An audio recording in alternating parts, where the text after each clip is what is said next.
Lovely. Good evening. Welcome to episode 5 of the Paro Pod. It's been a long journey here. It's a nice day out. We have a lot to talk about today. I was a very sweaty boy today.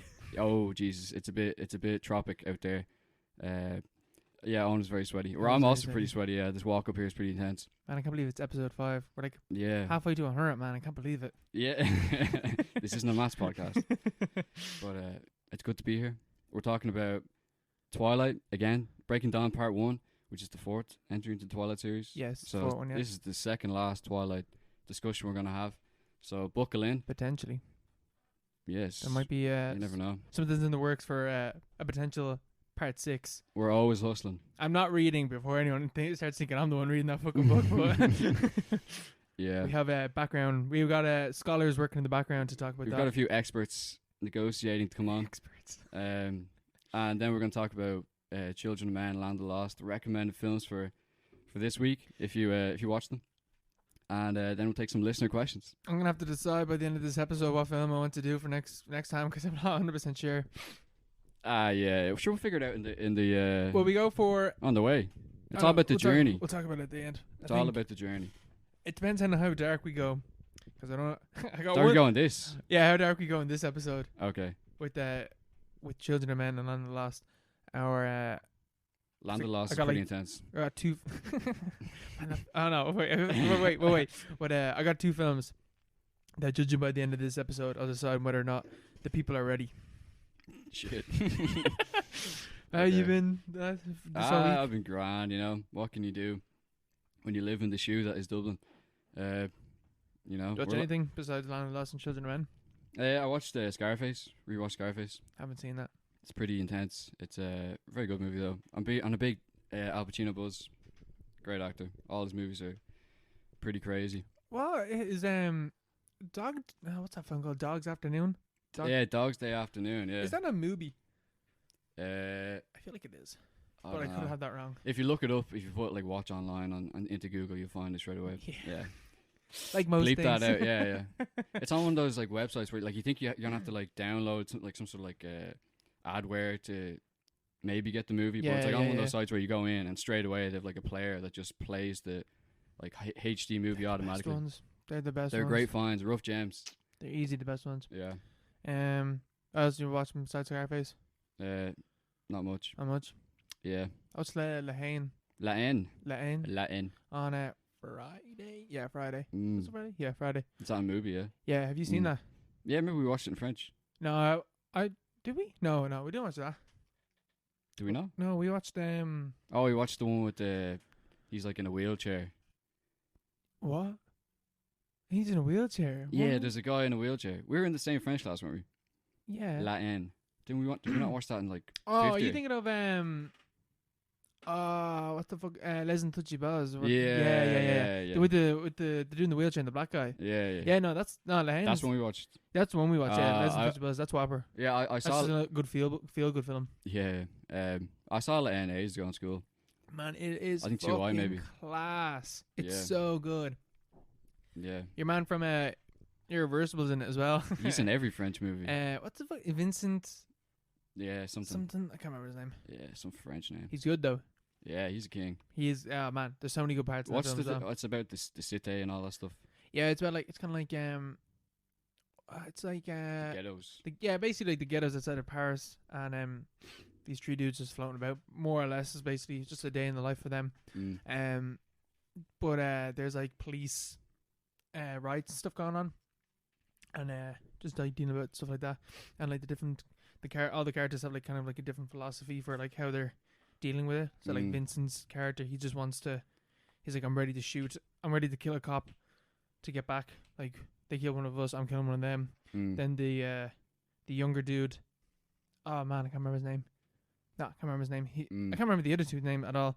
Even though their names are their actors' names, like I'm pretty sure they just play their actual names. Oh right, yeah. Like Vincent, whatever his name is, plays Vincent. Just for the look of his name. Yeah. Doing disservices. Yeah, I am doing a disservice. Am I editing? No, it's not. I was doing that. Yeah, fuck that. And then the other two dudes, they have like different philosophies, and like the like the kind of like Middle Eastern guy. He's kind of younger and he doesn't really give a fuck, like basically. And then the older fella's just like, nah, we need to kind of work to get out of this situation. More or less is basically what it boils down to. All right. It's a good film though. Who directed it? That's a very good question. Have no fucking clue. I have no idea. I don't know anything about this film. I just watched it. All I know is like I just know the mirror scene. You ever see that? It's like Vincent's like he's like brushing his teeth, or like he's talking to himself in the mirror, and it's like done from behind, and then it's like zooming up, and like basically it's coming up from behind him, and you can see him like talking to himself in the mirror, and he's brushing his teeth, and then he bends down to like spit out, and the camera goes right up, and then Vincent looks up, and he's like still talking, but you can't see the camera at all. All right. The way that they did it was that they had like a body double like copy him. Yeah. And then they just zoomed up and he was like in a cutout. Oh, okay. But it's really, really well done. It's oh man, there's so many good shots in this film. Oh, it's beautiful. It's such a good film. Black and white though. Very, yeah. And but like really effective black and white, which kind of adds to maybe the themes of the movie as well. Not everything is black and white. Oh shit. Lane. Also, it just starts with like a bunch of like a montage of like the riots and stuff like that. Matthew Kassovitz was the director. Never heard of him. That was a fucking butcher. Okay, so we got Vincent Cassel. Yeah, that's his name. Hubert Conde and Saeed Tagmoy. I cannot pronounce that last name. Director of Amelie, I think. Oh, one of them. Oh wait, no, he was an actor in that. Wait, because on his IMDb it says Amelie, Nino, whatever. And then Lahane, young skinhead, even though he's the director, he's credited firstly as young skinhead when it's on his IMDb instead of the director of Lahane. What?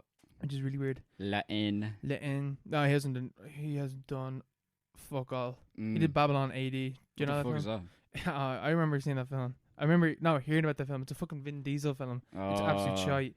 Vinny. All the Vinnies. Vinny Jones. Yeah. But good actor though. What else did I watch? I watched a bunch of anime. What anime did you watch? I'm watching My Hero Academia. Good shit. Okay. Still working my way through that. And then I watched a Tarkovsky film. Oh, nice. Have you ever watched one? I have not. I haven't got around to it now. Man. It's because he's all about the stillness, isn't he? He's not very stimulating to watch.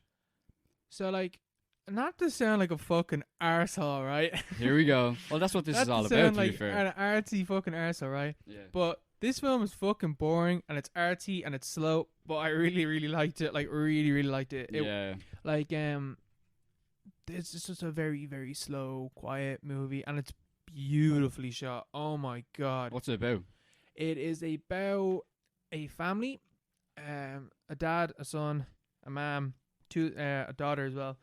Their mate who's a doctor and the like postman that comes in and like two of the servants that work in the mom and dad's house. And basically the dad's like for the first like 20 minutes or 30 minutes is just like spouting on about philosophy, about like what the world means, and like it comes at one point where it's just like words, what do they matter and shit like that. Shit. Which is basically Tarkovsky's whole philosophy summed up. Yeah. And he then they go back to the gaff and it's your man's birthday, and then World War III is basically about to break out, and the dad makes like a plea with God, and then he goes off to like, please don't destroy the world, like give up everything, and then he goes off, has sex with a witch, and then comes back. Is that it? Yeah, it's yeah. And then you see as the world. Then the gaff burns down basically. Yeah, well the world doesn't end, so yeah. He did. But it was Tarkovsky's last film. He died the year that it was released. Oh, 80s. And it is it's about a dad leaving everything to his son, talking about everything he built and whatnot, and he's talking about how what is it that they say, a gift can't be given without a sacrifice is what they say in the film. Oh right. So and he at the end Tarkovsky dedicated the film to his son. Oh right. So I feel like a lot of it is to do with Tarkovsky, but I watched a video about Tarkovsky afterwards because I was like, what the fuck did this mean? I was like, well, I enjoyed it, but I have no idea what it meant. And basically Tarkovsky's whole philosophy is like, don't look into it too much. It's more about feelings. It's not. There's no. Not everything has a meaning. It's about the vibes. It's about the vibes, yeah. So I was just like, okay, cool. I can enjoy this film entirely now because I know there's no deeper meaning that I have to like read into and stuff like that. It's just kind of. It is what it is. You know? It is what it is. Yeah. So it goes. Sounds like a Russian Godfather. He's been compared to Stanley Kubrick, a Russian Stanley Kubrick. A Russian Stanley Kubrick. Yeah. I suppose. I don't know really why. Like I've seen like a couple of Kubrick films. The Sacrifice is nothing like them whatsoever. Yeah, I can't really compare. I haven't seen Big T. I was thinking of Full Metal Alchemist. Or no, Full Metal Jacket. Full Metal Alchemist. Another great anime. Another great anime. But Full Metal Jacket. Yeah. Was it similar? Or similarly shot or no, vibes? Not even. I was just thinking about it. Oh, I was thinking about like. That's a great movie. The first half is great, I think. I think it's all great. I really like the second half of the film. It's about the duality of man. I know. But I also didn't enjoy it as much. I still think it's a great film. I think it's like literally like one of the best films ever made. Yeah, absolutely, yeah. But yeah, it's enjoyed the first half way more than the second half. Definitely. Yeah, I think they go well together, but it's definitely a big contrast. It is a huge. I think the contrast is like such a jar. Because you get shot. That's a mad jar. That's a mad jar. Yeah, but I think I think it works. You know, Kubrick, he knew what he was doing. You know, he was a crazy guy. He was. He knew what was up. And he's a mad fucker. Yeah. I haven't seen all the films, so I really need to. I haven't seen Barry Lyndon.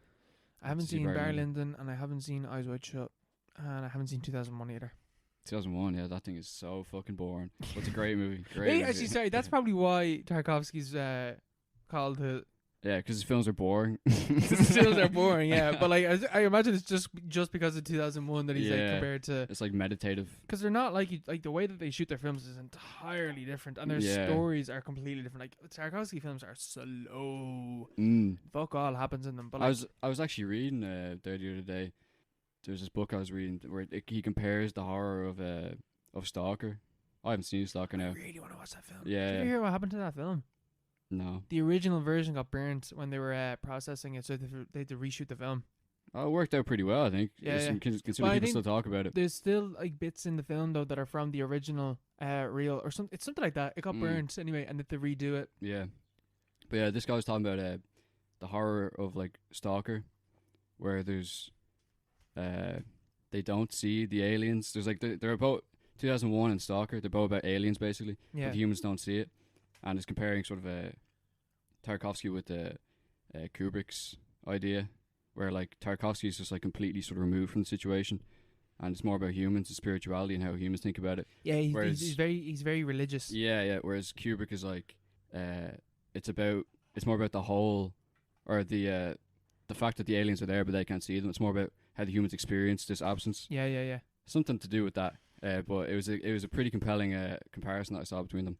Even though I haven't seen Stalker, I have to watch Stalker. I definitely have to see Stalker. Yeah. Stalker's on Channel 4, I think. On All 4, like? All 4. Is it? Whopper.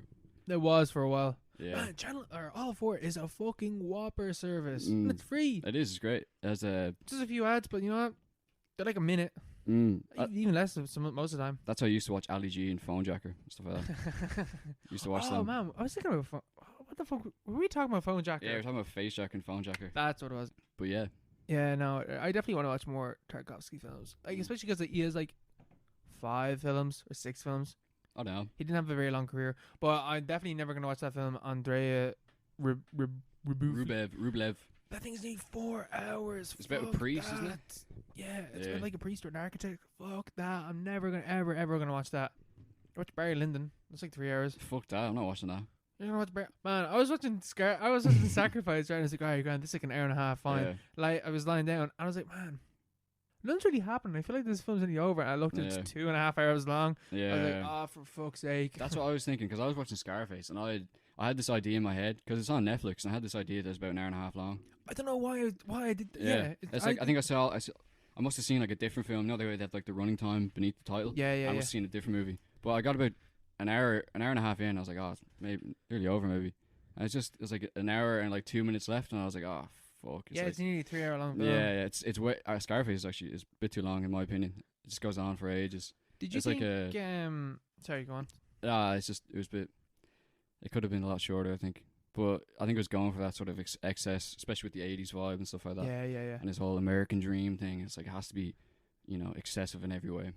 Did you think that Irishman was too long? I didn't watch Irishman, but it looks, was it 3.5 hours long? There's no reason for a movie to be that long.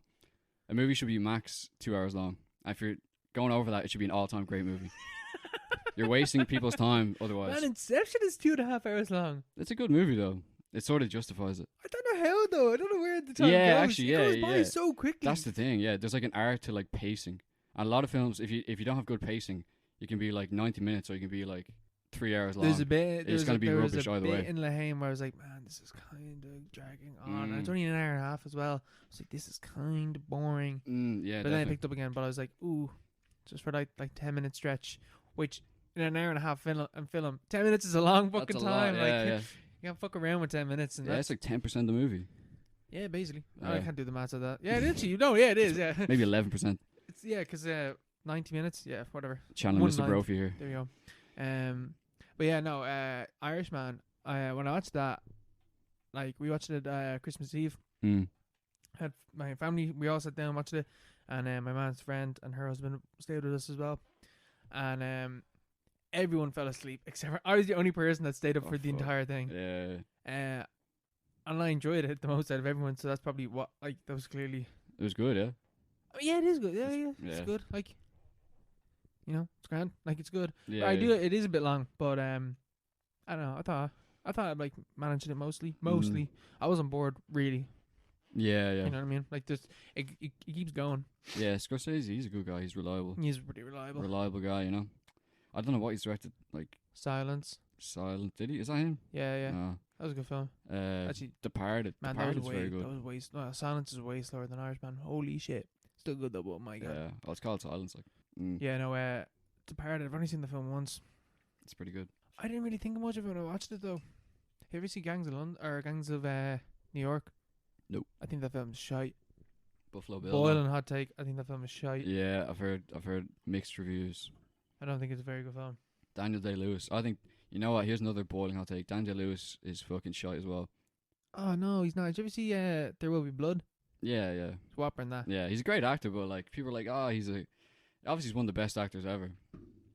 But like his films are also like they're acting movies. Yeah, you watch a movie. If you're watching a movie to watch the acting, it's like, what's that like? What's that about? Oh man, you know, what's the point? Yeah. There's I don't know. Yeah, like Lincoln. He was in Lincoln. Yeah, who watched Lincoln to see?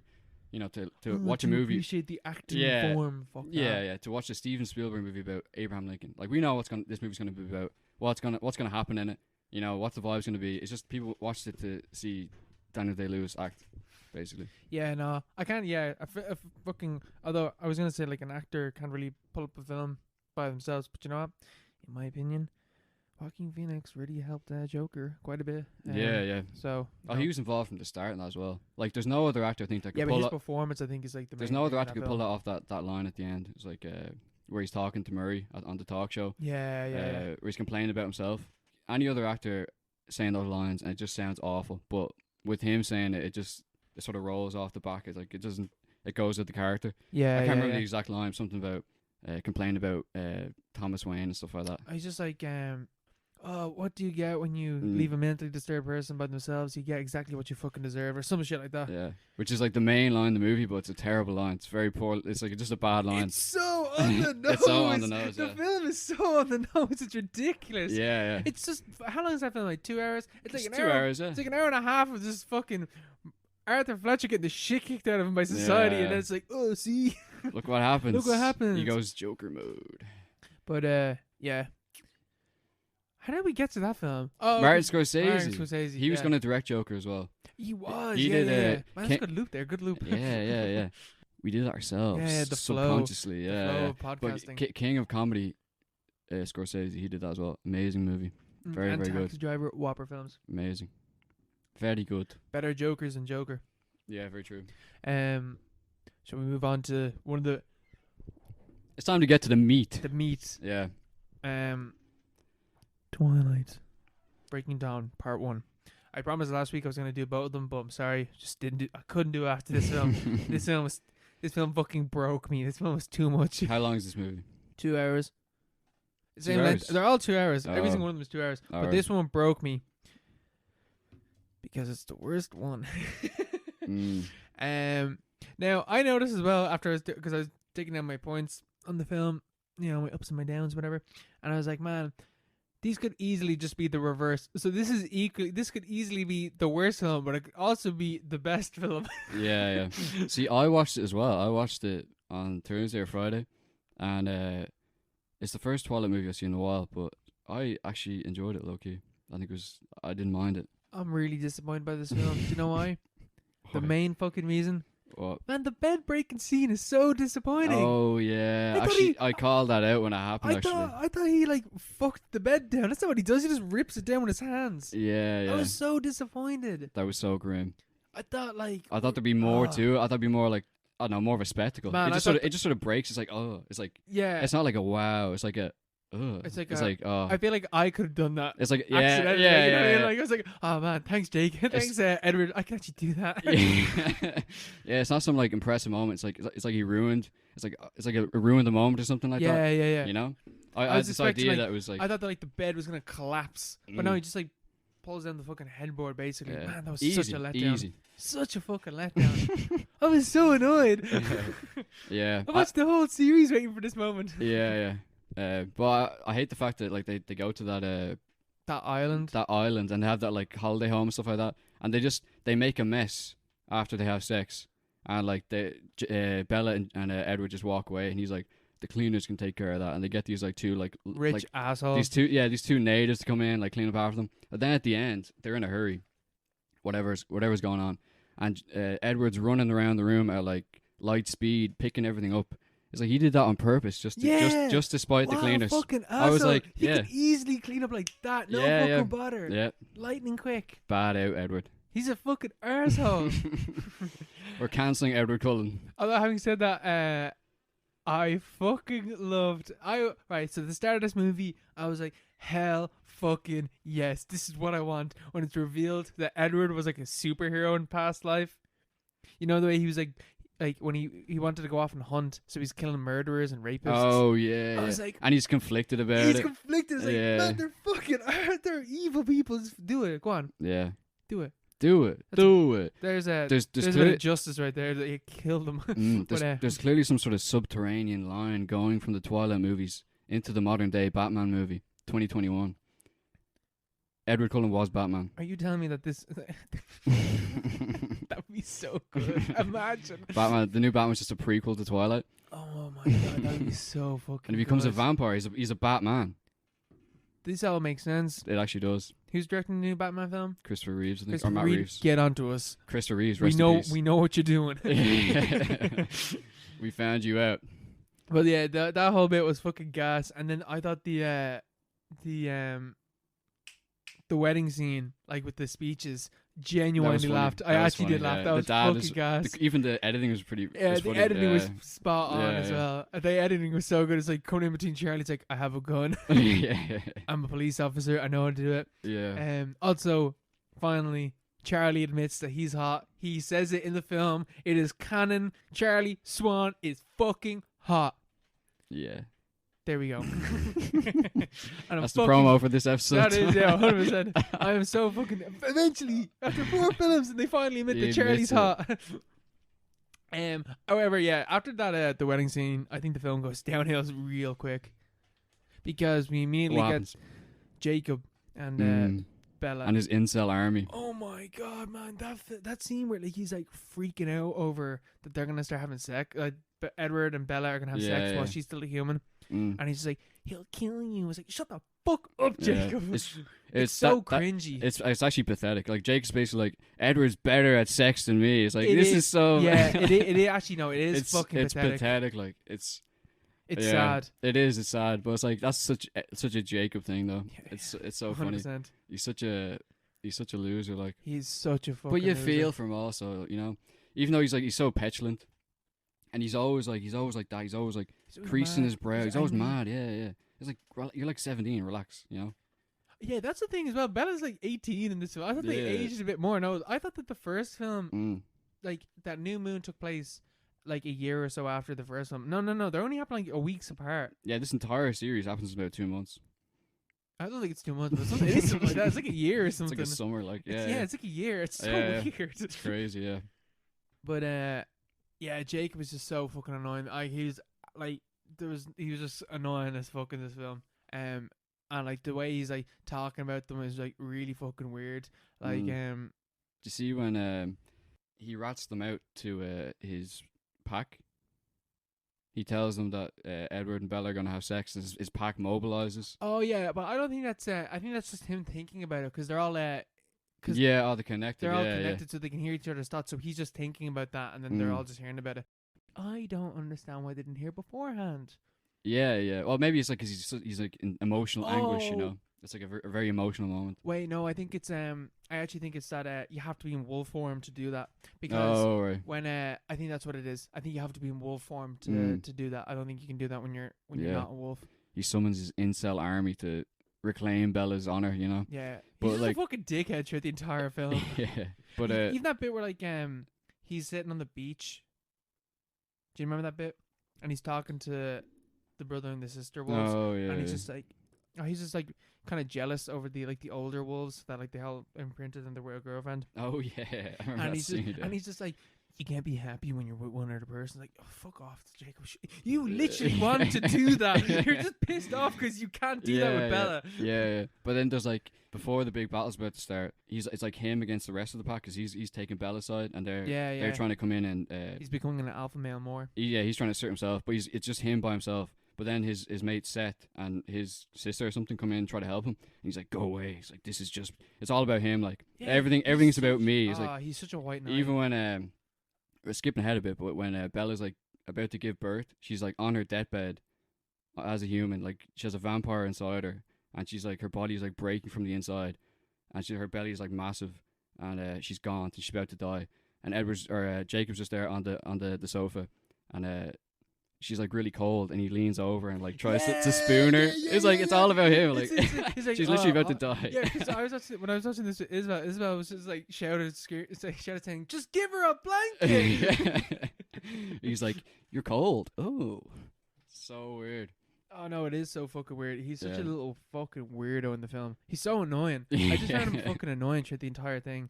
But oh yeah, no, that whole that baby stuff was fucking weird. Fucked up. I did not enjoy No, I'm not even talking about the imprinting stuff, which is the last. Oh no, yeah. I'm talking about the baby, yeah.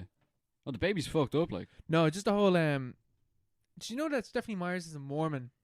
Yeah, I sort of figure it. I think I've read that before. So when she's talking about the whole abortion thing, everyone is like really aggressive over like wanting her to get to get rid of it. Yeah. And there's like, it's gonna fucking kill you, and they just keep referring to it as it, and you're meant to be like, oh guys, come on, like like it's a she. Yeah. It's Bella's baby, whatever. Like it's really really obvious what it's mad on the nose. It is mad on the nose. Yeah. Like yeah, because they're like really like just they're basically saying like let's rip it out of her and stuff like that. Like they're being really violent over it, which I think is like very uncomfortable to watch. It's just like this is so like who the fuck is talking like that like over like getting like an abortion. Like it's so weird, especially because like Bella clearly doesn't wants to have the kid, and everyone's like no, do it. And even like Jacob was just like basically calling her a fucking idiot for it. Which like it's like like Jacob is actually easily the worst thing in this film. He is such a fucking asshole. Yeah. And he had imprints on the fucking baby, which is just the worst. That's the worst part. That's CGI baby. Oh my fucking god. But like it's in the film, it's sort of explained as like, or it's portrayed as if he's gonna be her buddy or whatever. He's gonna like. He's like, it's like a companion sort of thing. Like he's just imprinting on her the way like a wolf would like imprint on it. I don't know, its owner or something, or like its mate or its friend. But like he's in that. Go back to the beach scene. He's sitting at the beach and they're all just sitting there spooning and like kissing and stuff like that. And he's like, oh, people have imprinted change afterwards and stuff like that. See, I think it wouldn't be as weird if Stephanie Meyer wrote it in a way that imprinting didn't mean that you wasn't fucking sexual. If you weren't having sex, that would have been great. If you imprinted like that, like two dudes imprinting and they're just mates. Yeah, exactly. Yeah. Or like two dudes can imprint and they can fuck. I don't care. But you know what I'm saying? Like, or like a boy and a girl, they imprint and it's like, oh yeah, they're just mates. Like that kind of shit. But all the imprinting is just relationship wise. It's just sexual. So it is fucked. Because he walks, because it's at the Bella's after dying. And everyone's fucking in bits. Everyone's really sad. And he won't take... Man, that annoyed me as well. That, like, Bella's literally dying. And he's, like, telling Edward to hurry up and, like, turn into a vampire. but he won't take the fucking baby off Edward. So Edward's standing there with the baby. He's like, I can't do anything. Because he'd kill it. That's the thing. Because he's enraged. Everyone's in bits. Everyone's sad. And Jacob like snaps and he runs into the house. He's like, I'm gonna kill the baby. And he's with like Alice or something. And she turns around and she's just holding a new. No, it's the blonde haired girl. Yeah, whatever her name is. She's just holding like a newborn baby, and he has like hearts in his eyes and shit, Man, and he imprints straight away. That's the CGI baby is disgusting. That baby is vile. Yeah. Get that thing away from me. I know what the animatronic baby looks like as well in part 2. That looks fucked as well. Yeah. I can't wait to watch that to see it like in film. Yeah, most of my points are pretty negative about this film, but I will say, right, you know that scene when Edward can hear the baby, and he's telling Bella what the baby's thinking and all. No. Do you remember that bit? No, I don't remember. There's a bit where, like, she's talking to Edward, and Edward can hear the baby's thoughts because he's like he can hear thoughts. He's psychic. And he's like, oh, he loves you. Like, I don't know why they just assumed it's a he, but anyway, it's like, oh yeah, he loves you. It's like a plot twist, actually a baby girl. But anyway, so they're there talking, and he's like, oh yeah, he loves you and all this stuff like that. And I was like, man, like genuinely, that's a sweet moment, and is the first form of bonding that they've had in 4 fucking films. Yeah, that's the only form of actual bonding that they've had is in this moment, and it's only sweet because it's like, oh yeah, you're hearing your own baby. Your unborn baby's thoughts, and how it loves you. It's sort of unclear how they fall in love, or like what their love is based on. They just sort of, they basically just imprint on each other. It's like a werewolf. It's like what Jacob's doing. It's basically completely random. Edward falls for her because he can't hear her thoughts, I guess. Yeah. And she just falls for him because he's hot. Wait, why can't he hear her thoughts again? That's the whole thing. That's the whole thing in the New Moon as well, where like all the vampires are trying their ability on her, and they just don't work. Yeah. Like, you know that small girl vampire, and she can just hurt you with her mind. Basically, she tries that on Bella, and it doesn't work. And the main Volturi dude, whatever the fuck his name is, he comes in and he can't know everything about her. But for some reason, Alice can still see. Yeah, Alice's it doesn't make any sense. It doesn't make any sense, but anyway, it just makes no sense. Yeah, it is. It's a bit weird. It's but I liked it. I think I enjoyed it. I thought it was good. Nah, man, the whole abortion stuff, the imprinting stuff, and just Jacob as a whole just pissed me off so much. And I was disappointed by the bread breaking scene. The bread breaking, what? The bed breaking. Oh, the bed breaking. Yeah. Oh, it's bad. Yeah, but I don't know. I liked it. Maybe it's just the fact that I haven't seen Twilight movie aside from this in about 10 years. Eclipse is the best one. No, man, I know what Eclipse is about. I've seen vampires suck. I know it's like but that's alright. Like, I like the fight scene at the end where it's like the werewolves versus the vampires. Man, I couldn't see that properly. I don't know if it was my TV or something, but like that was really dark. I couldn't see anything. I thought I saw it pretty well.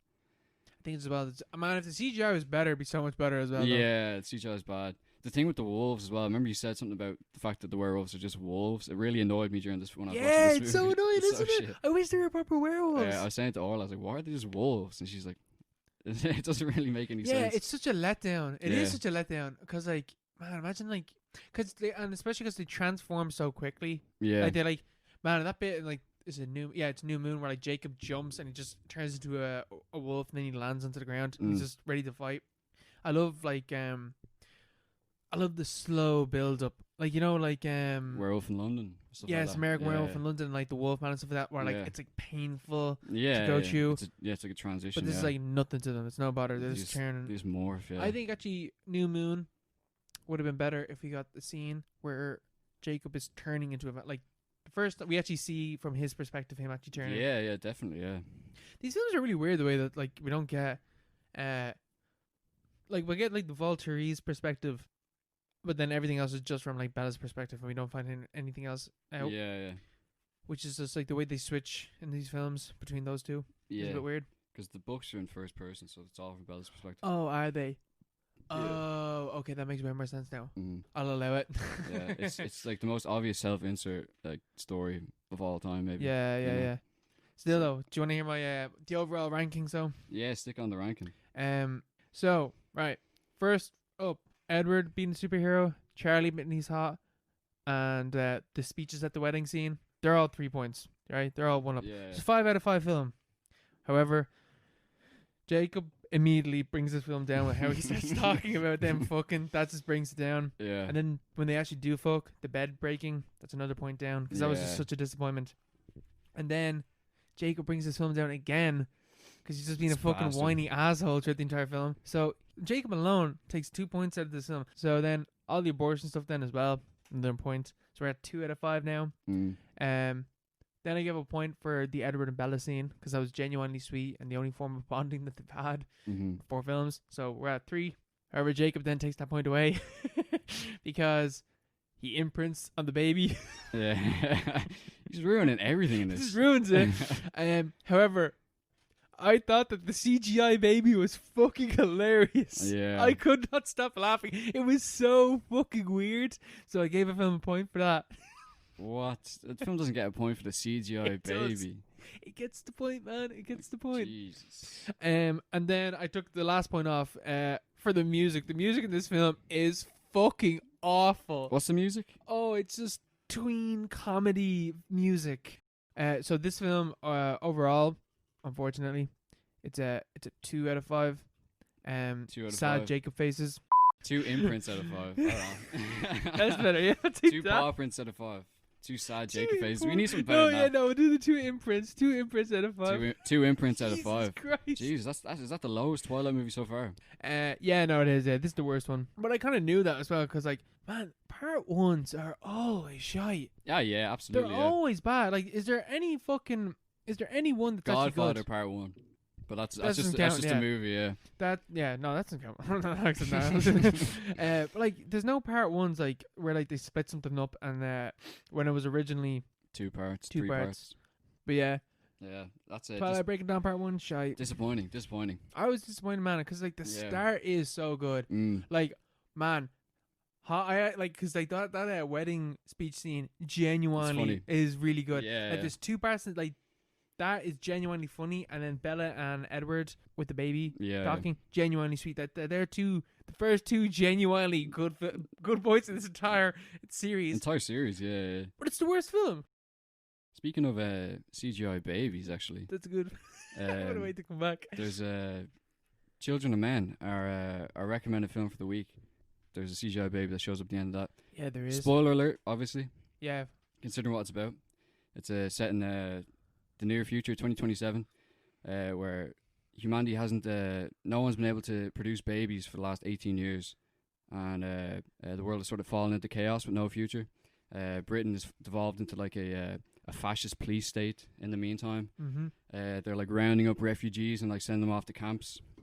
Basically, the whole world's like falling apart, and they're dealing with the fact that they've no future to look forward to. Like, it's a lot going on in this film, really. Oh man, this a lot going so on. So fucking good. Yeah. It's very thematically deep, philosophically deep, way ahead of its time as well. Oh my god! This film came out 2006. 2006. It's ridiculous. It's almost like it's worthy of analysis as like a cultural artifact, like in itself. The fact that it's from 2006, but that's 14 years ago. Yeah. But it doesn't feel like it. It doesn't at all. Even the way it looks like a film that was released like yesterday. This film has some of the best long takes I have ever fucking seen. Like, I don't think they are proper long takes, but you know, like the end of the film. Yeah. That's so fucking good. Yeah. When he's like continuous, running in and he's like hiding away from like explosions going on. He's running. Like, oh man, that's so good. And there's no cuts as well. I assume there were cuts. And they like CGI them together, but that's like, it's so fucking good. Yeah, it's like the context is massive for that as well, because released 2006. He actually, Cuarón, the director, Alfonso Cuarón, I think it is. Yeah, Alfonso Cuarón. He originally wasn't going to direct it, but he changed his mind after 9/11. Because he thought we were living in the future now. Like things have changed. Like that's like the main marker for the 21st century.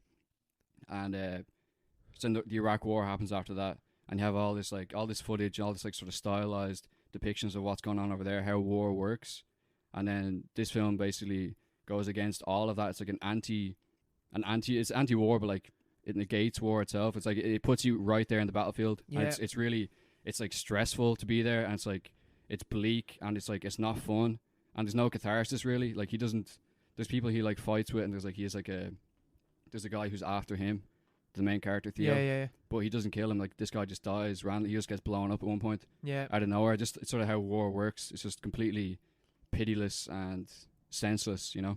That's you know the thing in this film as well where Koran he took like famous photos of war and recreated them in the film. Yeah, yeah. So there's a bit where Clive Owen's character is like walking past like a woman holding like her son, like he's like in his 20s, whatever, but like her son, and she's like crying, and the camera just like lingers on her for like 3 seconds and like moves on.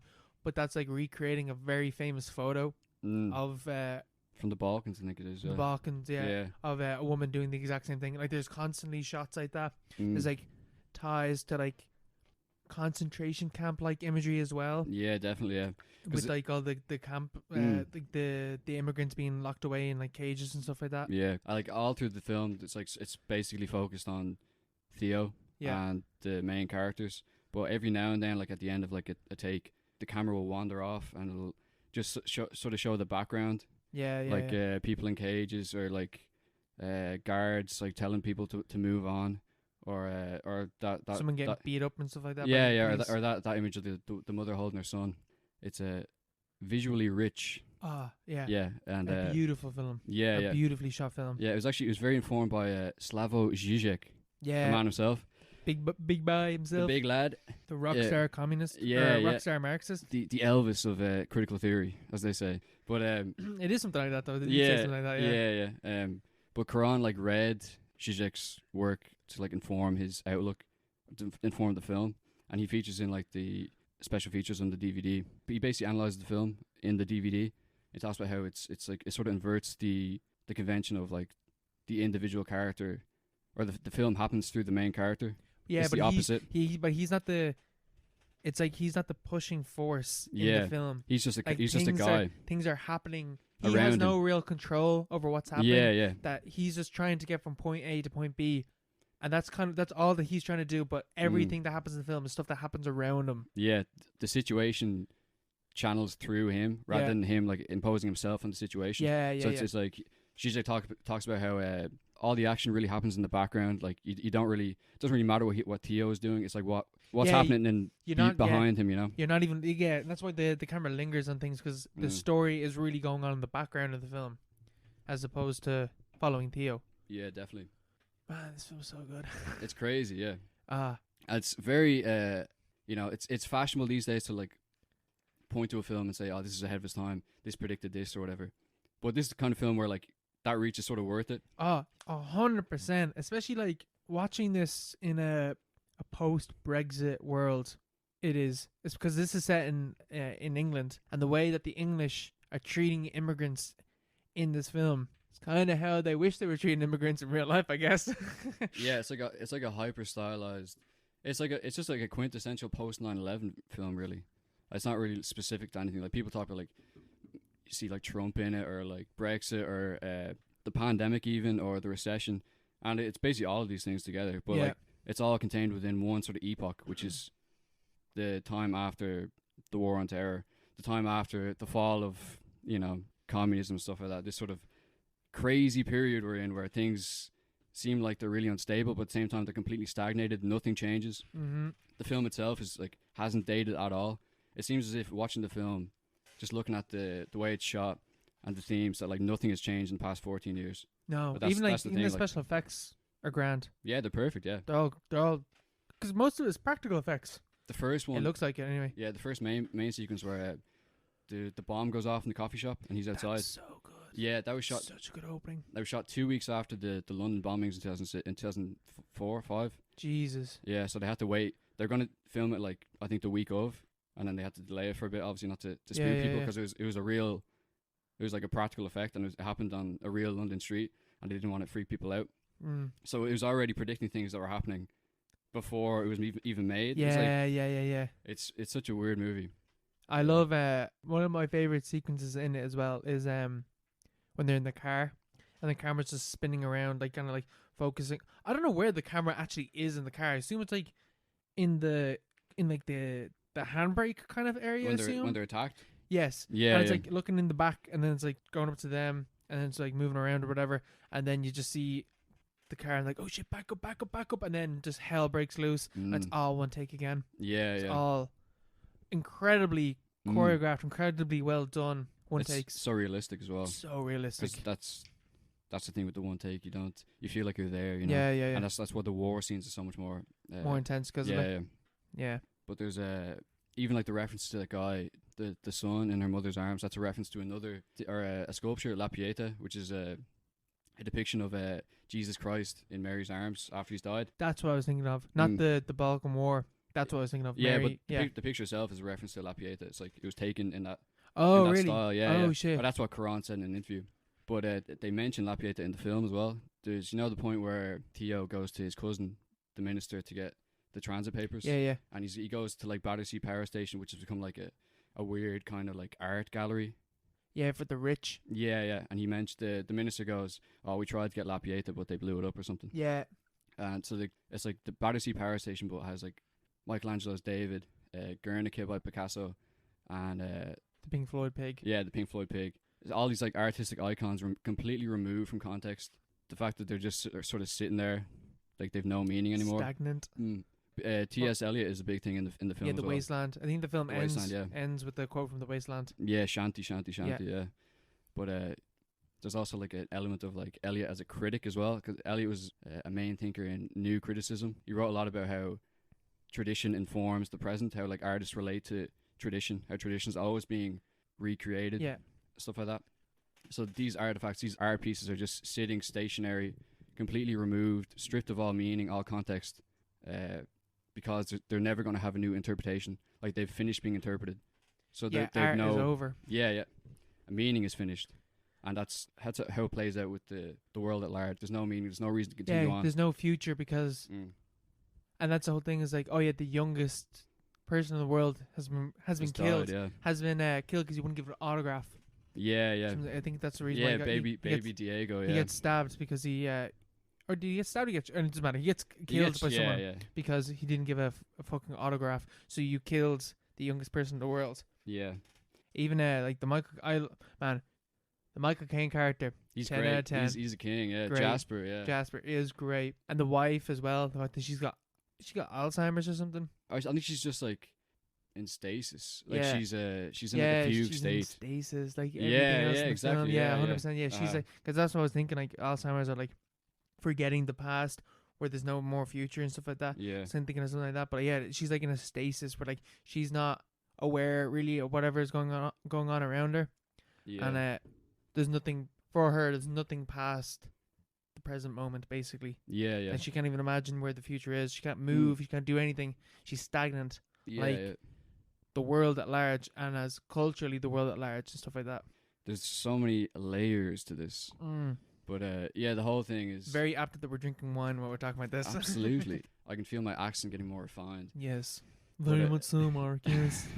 But the whole thing is where he's like Theo, this like bureaucratic office worker, is like tasked with this. He's abducted by this terrorist group, which is run by his former partner, and they used to be activists, and they rallied against the Iraq War. Like there's a part where they pan through Jasper's gaff, and there's pictures of him and Theo and his wife or his partner or whatever, and like there's like stickers saying like Beliar and like Bush out and all this stuff. So it's about like after the Iraq War, even Theo himself just like fucking gave up. He was like, this is going nowhere. Pointless. Yeah. And he's crushed. He's so because his kid died. Yeah, his kid died as well. So he's like, his kid died in 2008 from the flu pandemic, which is also, weird. How do they predict that? Yeah, that's weird. A bit weird it's as well. It's a flu pandemic that's going on. And then the following year, 2009, people stopped giving birth to children. So he's experiencing it personally and on like a global level as well. Man, imagine if COVID did that. Imagine if COVID caused people to stop giving birth. Jesus. This is set in 2027. And so far, a lot of what happens in the movie sort of matches up with real life. Yeah, it does. Mm-hmm. It's fucking weird. It is weird. Especially because now it's like before you sort of say like 2012, you sort of know where things are going. Like you could sort of imagine 2020, like maybe it's futuristic, whatever. Like could we imagine 2030 right now? Oh it's my like, god! No, man, I can't imagine 2024. I can't imagine that. You don't know what's gonna happen next year, So it's sort of maybe an indication that things are starting to move again. That things are like there's no more stagnation. Yeah, the history are moving, beginning to move forward again. Like Zizek says in the extra features, he says the true infertility is a lack of meaningful historical experience. Yes. They don't feel as if they're in history anymore. They've removed themselves, or they've been removed by some force from the story that they tell themselves. Mm-hmm. So they're all alienated. They're all like completely devoid of like any sort of direction in life. And that's sort of maybe where we've been for the past 20 years. Yeah. And 100%, yeah. well, it all ties into this nifty little book called Capitalist Realism by Mark Fisher. Great guy. Here we go. There's not much to say about this because I like it is. It's such a short book as well. That we very, very short book. Yeah. It's really it's one of those movies or one of those books that like it's like a must read. I think I'd recommend everyone read it. 100%. It's really, really Man, easy to read as well. The language is so simple. this episode won't come out in 2 weeks. I'm literally gonna spend the whole 2 weeks trying to find a resource for people to find this book and read it. Yeah, I'm also gonna it's I'm definitely free gonna online. check the Twitter at Paro_pod because I That's will it. retweet a 15-minute long video about the book, which kind of summarizes the general ideas of the book. Yeah. That's the thing. There's like the book is so short, but you look for resources online and things are like it's pretty long. Like you just have like Mark Fisher lecture 4 hours long. It's like I'm not gonna fucking watch that. I found a 15-minute long video, which is perfect. Yeah, but it's like it's really easy, really like nice little short book. It literally starts off with a quotation from Children of Men and an analysis, and just sort of talking about how it's an allegory for ideas. It's the death of ideas, the cessation of children being born. Like the end of fertility is more like the end of fertility ideologically speaking. So he sort of relates it back to about the 90s and like 91, after the collapse of the wall. Yeah. So we're sort of like stuck in this echo chamber where things are just, we're like stuck in a pot that's boiling and there's no way out, and things are like eventually gonna arise to a point where it's just gonna erupt and things will evaporate into gas or whatever, you know. Right now we're in a stasis of ideas of like creativity, and Children of Men symbolizes this very sort of on the nose in terms of like sexual reproduction. But the film doesn't have any sex in it. It's like that's the whole point. There's no romance. Yeah, even like what's the girl's name? Key. Like she just shows up and she's pregnant. Yeah, that's the thing. Yeah. Even that image where is it when Theo finds her and he finds that she's pregnant? She's among a bunch of sheep, is it? She's in a barn. It's Mary and Joseph. Yeah. Oh yeah. I was thinking like sheep as like I was thinking sheep in the terms of like God as well. But yeah, no, they're in the barn. Yeah, it's very, very. Yeah. There's a massive Christian allegory here. Like the terrorist group's called the Fishes, and there's like the symbol of the fish is like in graffiti as he walks around the war zone, and she brings him to the barn, and she's like she reveals that she's pregnant, and he goes, Jesus Christ, and the rest of them come in and they're like, oh, should he know about this? And they're like, yeah, whatever. And someone goes, oh, it's a miracle in it. And I was like, yeah, that like nanny character is very very on the nose of her like religious ideas about she starts like summoning the angel Gabriel she's at one point. Yeah, she's like doing like voodoo or some shit around it as well. She's like, yeah, it's just Christianity. Yeah, it's not Christianity. She's doing like Buddhism and stuff like that as well, though. It's not voodoo, but like it's like Buddhism. It's like Jasper's sort of like hippie thing, spirituality. Like yeah. I was one of the things as well that Mark Fisher talks about is that history seemed to have peaked with the win of liberalism or like capitalism. Show back to episode 2 when I was talking about that as well. God, that was a bad episode. But anyway, we won't talk about that episode.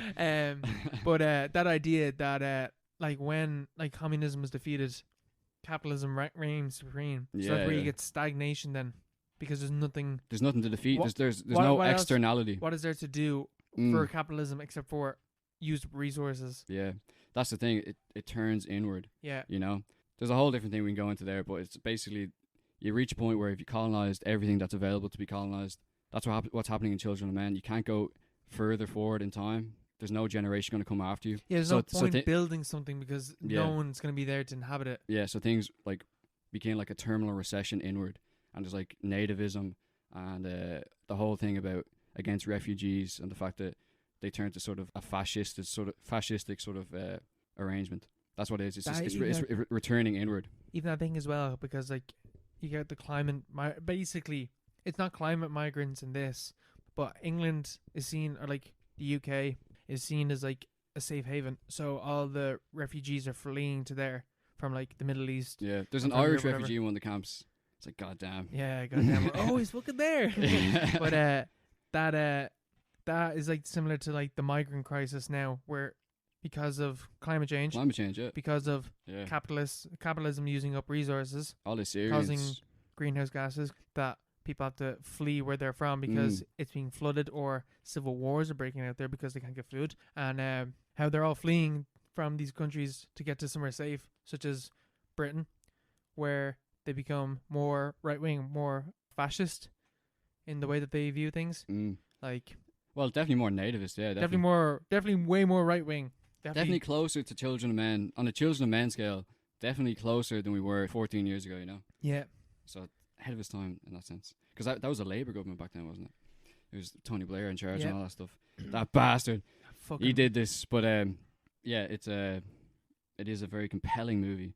Yeah. And I found it very ahead of his time. Bit of a cliche. So fucking, oh man, like it's so well shot. I think for me, like when I'm watching a film on a first viewing, like normally that's like the second or third viewing where like those like the hidden meanings kind of like start to spur up. But like the first time I watched this film, I was just blown away by the set pieces and by how it's shot, the writing, whatever. Like kind of took like a backseat because of like how well the film's put together. Yeah, there's no exposition either, which is great. No exposition whatsoever. It just sort of happens. It's literally you need to get her to here. Go. That's it. That's all the exposition that you need. Yeah. Oh, it turns out she's pregnant. That's it. Go. Yeah, there's loads of stuff that is left out from. It's based on the book. There's loads of stuff that's left out, which they sort of did on purpose. There's a lot about the administration, like how Britain is actually run. It's never really addressed in the movie. It's just more about Theo's journey itself, rather than expounding upon like how they got into this place or like why there's no more children. Like it's never addressed. It doesn't matter. That's the point. They don't know either. It's just. It doesn't matter, yeah. That's there's just no more kids. They don't know why. All women are just sterile. That's it. Yeah, even if it did happen, like it doesn't really matter why it happened. It's like this is bad. What do we do? Yeah, you know? Especially because like, if they gave a reason for it, it would just be shit. Yeah. Like there's no like it was like, oh yeah, the flu changed the hormones, whatever. It's like someone would try and pick a flaw in it, but if you just ignore it, it's like what we were talking about in the last episode with like Star Wars and stuff like that. If you don't need to explain it. If it's happening, you don't really need to explain it. Yeah. Let the viewer fill it in. Yeah. You know, or just ignore it altogether. But I like at the end as well. There's they escape. Spoiler alert. They escape and they get on the boat, and the whole point is he's trying to bring her to. It's called the Human Project. Yeah. And they have a facility in the Azores where they're trying to solve the problem of infertility. And the whole point is they're supposed to meet this ship that represents the Human Project. The Ark. The Ark, yeah. On like beside like a buoy, like out off the coast from this refugee camp. And they sail off like into the mist, go on this little rickety boat. They don't even know it's going to be there. Like they've no reliable information that they're like that this even like exists. it will be there. Yeah. They just have an not idea. 100% sure. There's not even someone that says, "Oh, this will be there." They're just like they have a belief. We think, fate. And they go out and they're sitting around, and he's dying, and she's sitting there like pregnant. And then the boat shows up. She's not pregnant. She gave birth. Yeah. We get the weird CGI baby. Yeah. It's a much better CGI baby than Twilight. Though. Oh my god! Yeah, that's the thing. What that's the weird. Yeah, it is. It's so much better. But it's like 6 years before Twilight. But anyway, yeah, the boat shows up, and the boat is called Tomorrow, which is the future, and that's the whole point. It's like tomorrow has arrived through the mist, based entirely on fate. Mark Fisher talks about it in Capitalist Realism. There's a quote talking about how the end of fertility is like a negative miracle. Like no one knows how it came about. It doesn't matter how it came about, but it's a bad thing basically. And the only way to get out of it is just like a senseless keep moving forward. A senseless belief that another like a positive miracle will happen. And that's what happens at the end of the movie. They go into the mist. They've no idea what's beyond there. They've no logical reason to believe that they'll like find salvation. But then tomorrow arrives, and that's the end of the movie. Oh man, yeah, man, you keep making me enjoy things more. It's amazing by telling me the shit. Yeah. Like, will I read the full quote? Yeah, if you want. Yeah, go ahead. All right, I'll just read it anyway. You made me enjoy Crown Law 49 more. You made me enjoy Climax more. Man, you're a good man to have on a podcast with. I enjoy having a podcast with you. Yeah, it's all about Mark Fisher, man. What caused the catastrophe to occur? Who knows? Its cause lies long in the past, so absolutely detached from the present, as to seem like the caprice of a malign being, a negative miracle, a malediction which no penitence can ameliorate. Such a blight can only be eased by an intervention that can no more be anticipated than was the onset of the curse in the first place. Action is pointless. Only senseless hope makes sense. That's like the second page, I think, of Capitalist Realism. But yeah, that's what the movie's about, I think. Yeah. Yeah, if you want to like learn more about it, like basically I don't know. I haven't finished capitalist realism yet. I'm like halfway through because I'm reading that and something else. But does he go back to to Children of Men later on in the book? Oh no. So you just read the first like 3 pages, and you gotta keep moving forward, man. That's all the stuff about capitalist realism, yeah. or about Children of Men. But man, that's such a good book. It is such a good book. It's like short and sweet. It's not like a political book either. It's more about ideas. It's about ideas and relating it back to. That's why, we both love Zizek for this reason, because he talks about these huge ideas that are really hard to understand, but talks about them through film, which is so much more easy to understand. Everyone can get. It's like the they live bit. It's like, he puts on the sunglasses, therefore seeing the ideology around him, all that type of stuff. So fucking smart. Which is why this film is probably so good, because he was like an advisor on it, basically. He made it more easy to understand these huge concepts and stuff like that. Will I give the quote? Which quote? About end of the world thing. Oh, yeah. It is easier to imagine the end of the world than a world without capitalism. That's Zizek said that, and someone else also said that as well. And Mark Frederick Fisher. Jameson. Yeah, all the Jameson, guys. yeah. Which is so true. Which is also in this film, where it's literally the end of the world, but they don't switch it up. Theo's in a fucking coffee shop in the start. Yeah. He's in a Starbucks. He gets blown up. He's in a Starbucks buying coffee. He's engaging. Money is still a thing in this world. Yeah, but it's like the slow march, the slow death march of this hellish world we live in. No, but the film is it's like so low key hopeful. It is a hopeful film. Like everything's okay in the It's end. all about hope. Yeah. Everything's gonna be okay in the end. Well, it's not everything's okay, but a lot of people died. There's hope. Yeah, a lot of people died. A lot of people died. The whole world didn't die though. But there's a lot of hope. I think the credits end and the sound of children's laughter starts. Starts playing. That's good. There's also that's really good. There's a really good scene where it's in the middle of the war zone and he's looking for Key and her baby, and he's going up this level of this high rise that's being bombed, that's being destroyed by the military at the ground level, and he's going up and he sort of hears a faint cry and it gets louder and louder, and the further he goes up the high rise, the more reverent people are. People are kneeling, and they're crying praying. and they're Jesus Christ and stuff. They're cursing and stuff like that.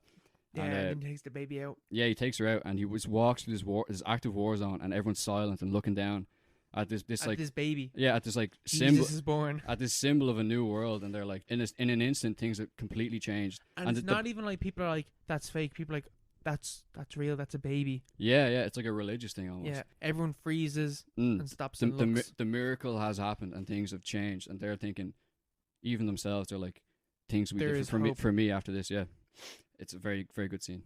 It's the whole film is so good. Even the start.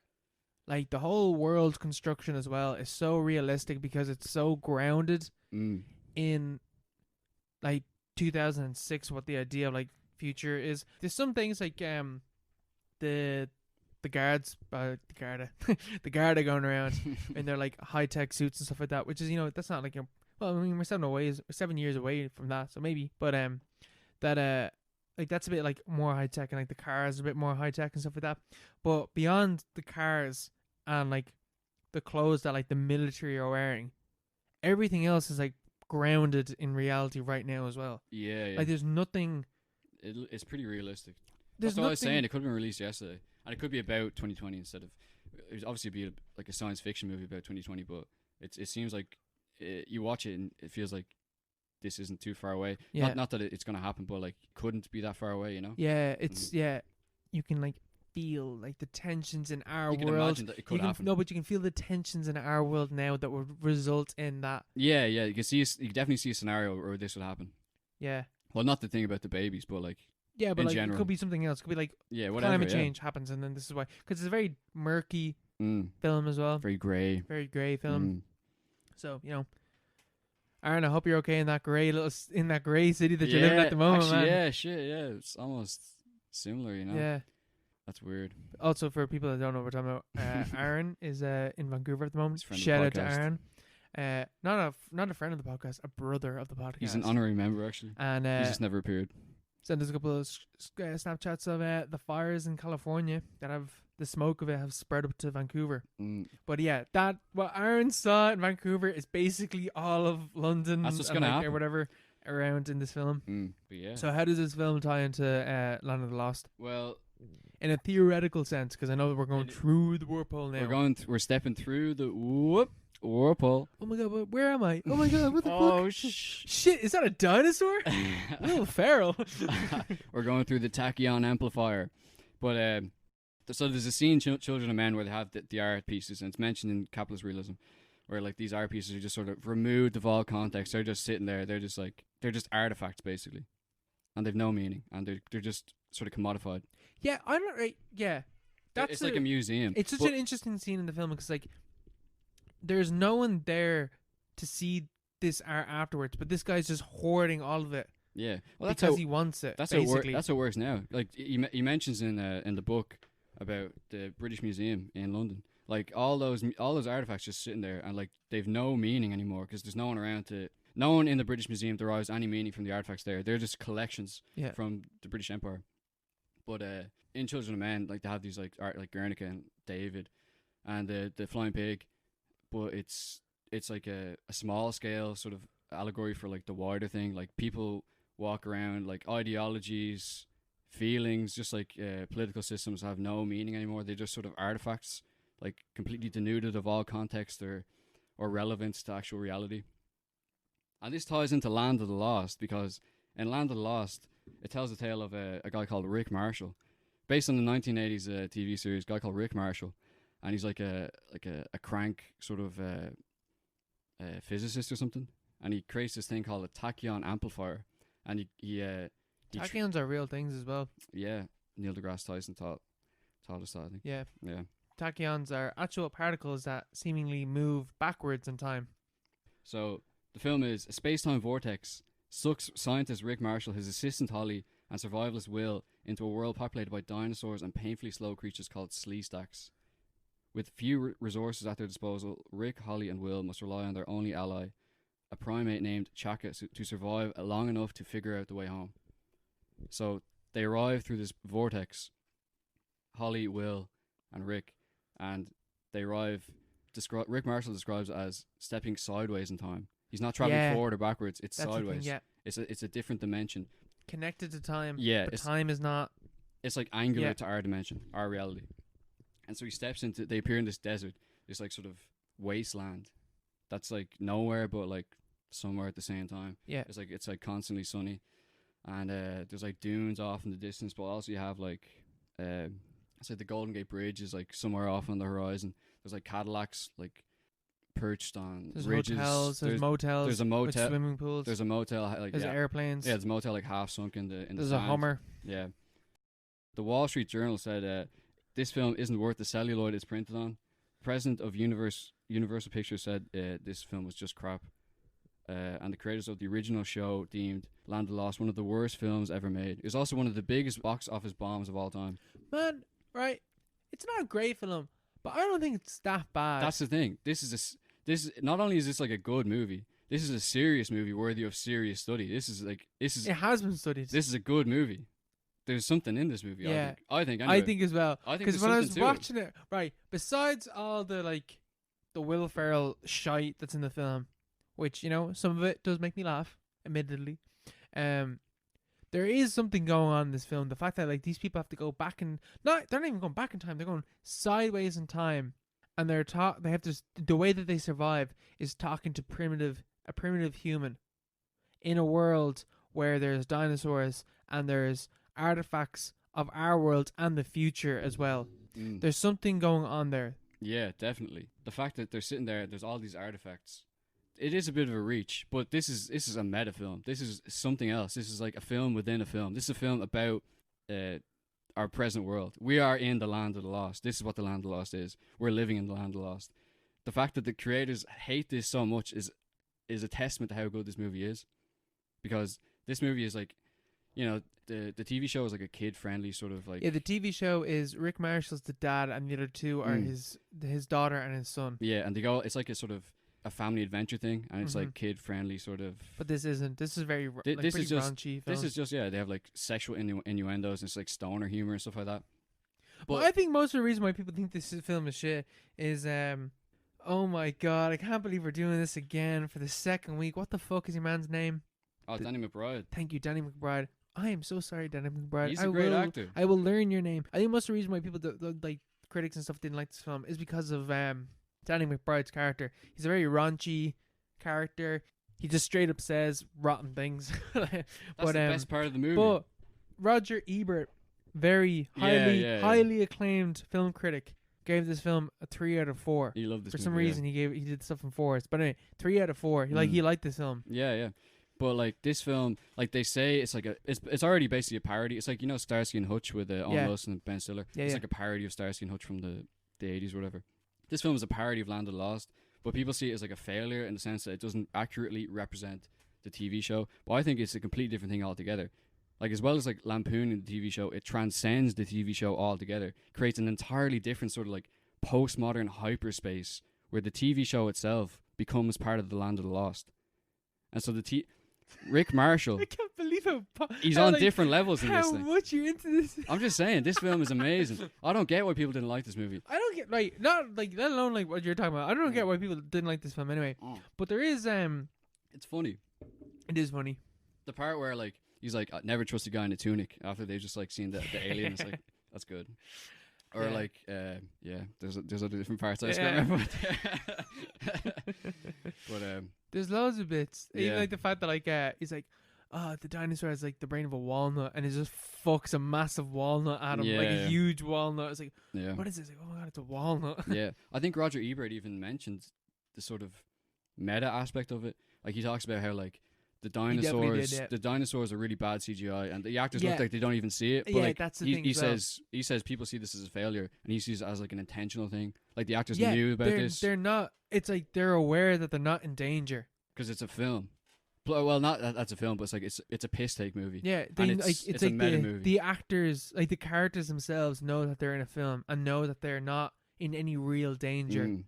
Like, because they're never scared. They're never scared at all. When he does that whole thing as well, like they're not running that quickly either. They're kind of jogging. At the end, when he's battling the T-Rex, like he rolls to get the spear, and he fails. But like, there's no sense that the dinosaur's like moving in on him. It's just like, there's clearly a film where like it's taking the piss out of other films, but in like a weird, like Land of the Lost is such a cool idea. Yeah, it ties into the whole thing with stasis and the fact that we're living in a world where these objects are without their meaning. Yeah, objects have completely removed from context. They just sort of exist and float around. And humans themselves have also done that as well. Yeah, well, I think even in the fact that like the characters, like say the characters know they're in a film. Even today, we exist in a, whatever you want to call it, hyper reality or like hyper reality. Yeah, to get a bit technical. But we exist in a world where people watch movies and people want to relive movies. People think they're the main character in their movie. You know, that's how it works. You know, we're all in a movie. It ties into everything. Especially when like in the terms of like social media and stuff like that. Some people are saying things wanting to become famous from what they're saying. Yeah. And wanting to become viral from what they're saying. That we're all aware that we're all on stage. Yeah, we're all in a film where people can see us at any moment and talk to us and interact with us and like us and not like us, even though they have no idea who the fuck we are. Yeah, so much that's said today, or these days, is said with the idea that there's an audience. Like, people act as if they're in a movie. Yeah. Because movies and reality are like so sort of mixed together these days.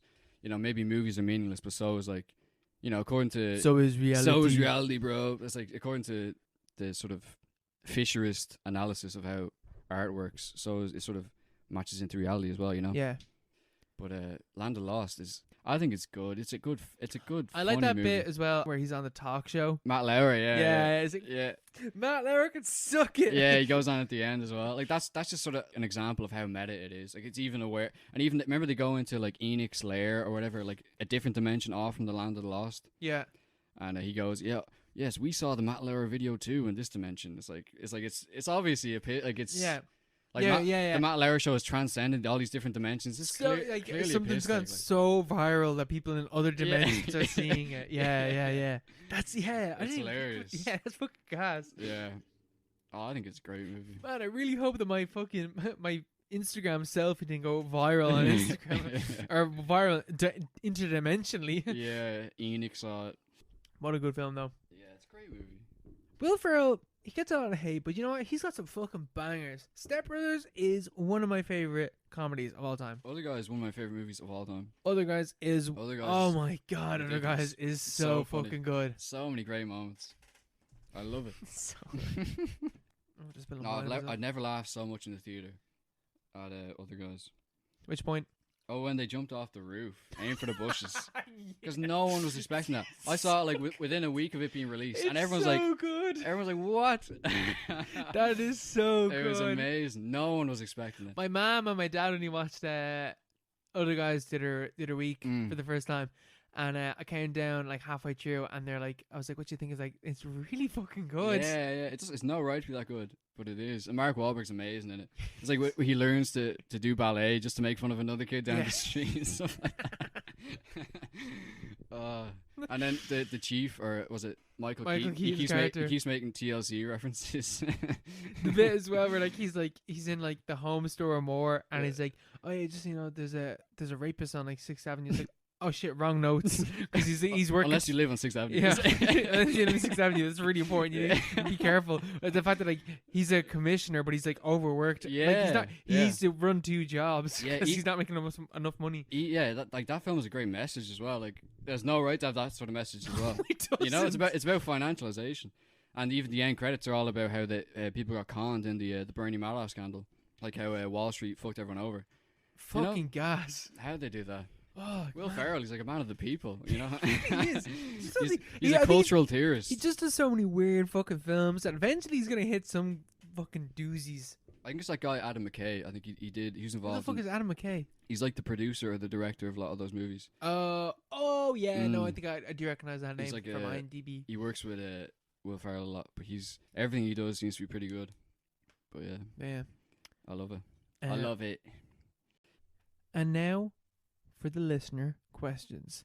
You can ask us a question through email at theparopod@gmail.com, or you can ask us on Instagram at paropod, or you can ask us at the Twitter mark at paro_pod.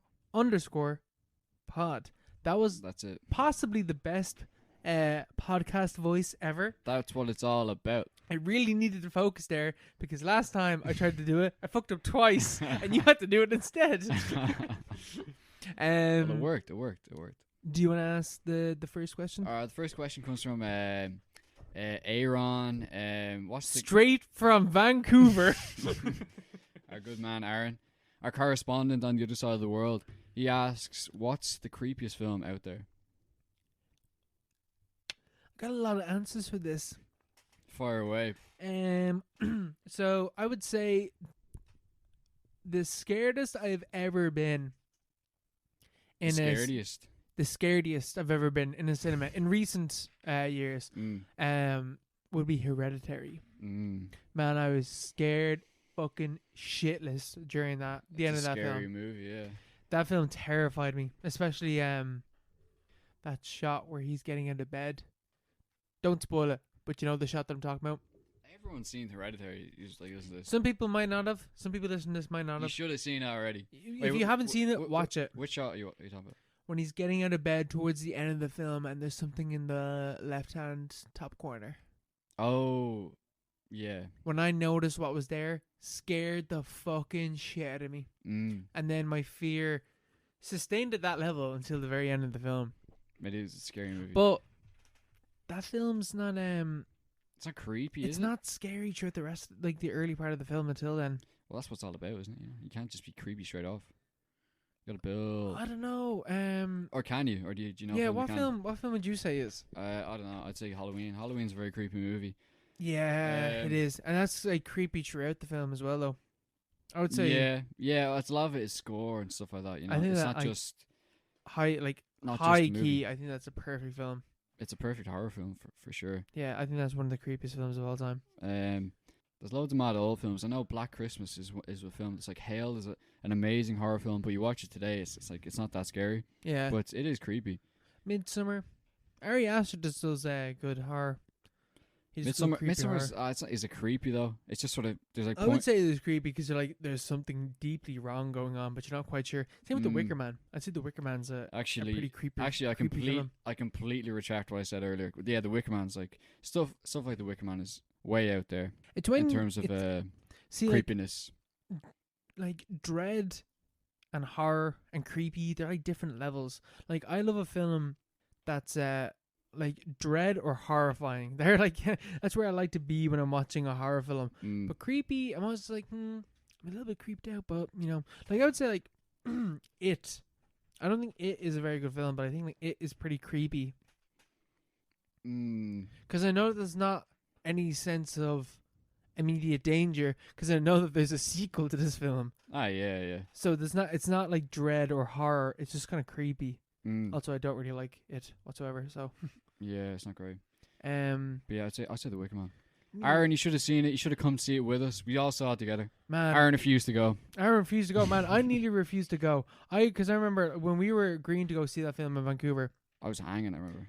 You were hanging, and I was fairly fucking whacked.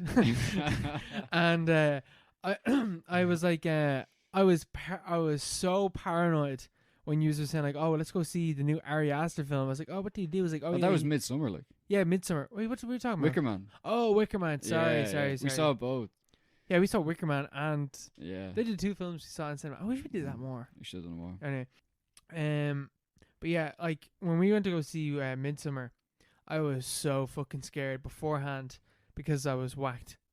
Because I was like, I'm just gonna go green if we go see this in the cinema. Like this film is gonna fuck me up, mentally, emotionally, all types, spiritually, every single way. Yeah. It wasn't that bad. But it actually wasn't. But it's still. It's still pretty fucked. It's hard to watch. It is hard to watch. The Shining. The Shining, yes, is one of the creepiest movies of all time. For sure. 100%. For sure. Yeah. Oh man, The Shining is so fucking good.